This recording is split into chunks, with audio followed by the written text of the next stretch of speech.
Hi kids, welcome back to another video in my Up in the Loft video series where I read from my books.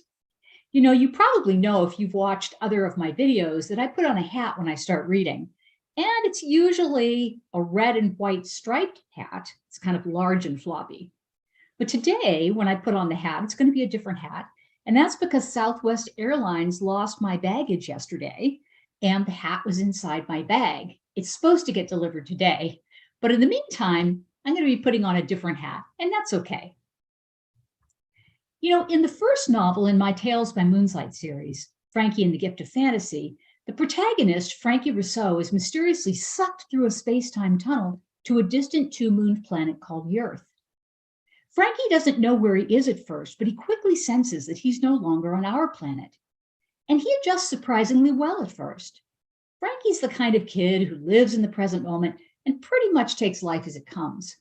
But his sense of ease doesn't last for long.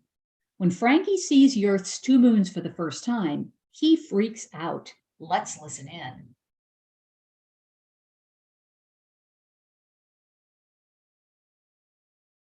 Frankie didn't know the names of the constellations at home.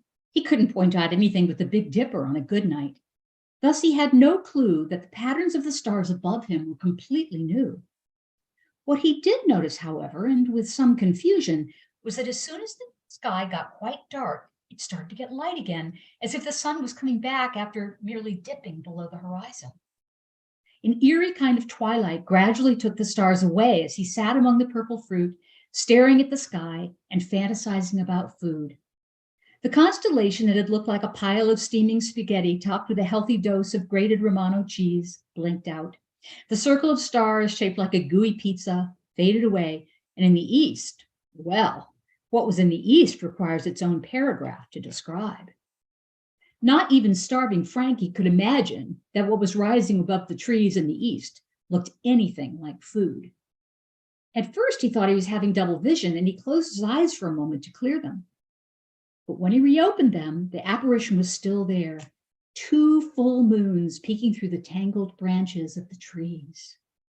The first was very large, at least twice the size of Earth's moon, and much brighter. The second was about the size of Earth's moon, but dimmer and pale orange. Perhaps you've had the profoundly uneasy feeling that Frankie experienced as he sat awestruck, watching the moons make their grand appearance. His overwhelming urge was to hide, like a panicked mouse in the shade of a hawk's wing, and he threw his arms around the nearest tree branch and burrowed his head into it. But the brightness of the moon's light, for moon's light it was, penetrated through his tightly puckered eyelids, and even Frankie, with his well-developed skill for disappearing into his head, could not escape. Quick as lightning, he slid down the tree and fled as fast as he could, away from the moons and the terrifying moon's light, his moon's shadow leaping before him as he ran. The moon's light was so bright that he had no trouble seeing where he was going, and his natural athleticism served him well. Hurtling over tree roots and down branches like an Olympic track star, mouth wide open with fright, he flew across the forest until he reached a meadow surrounded by granite boulders the size of houses. It was there, in the searing light of the two moons, that he spied a cave, and at the same instant used his best soccer goalie moves to dive through the opening. Wow. Frankie just happened to arrive on Urth when Lunera and Rue were both full, and both rising at sunset, as full moons do. Here on Earth, The moon has many phases during the month, but full moons are special.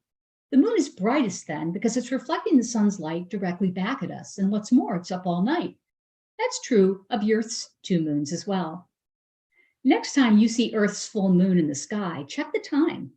It will be somewhere between sunset and sunrise, and at midnight, the moon will be high in the sky above your head. I'll explain why the full moon behaves this way in a future video. Until then, perhaps you'll look at the full moon with fresh eyes, and if you cross your eyes, you might just see two moons, like Frankie did. Shh.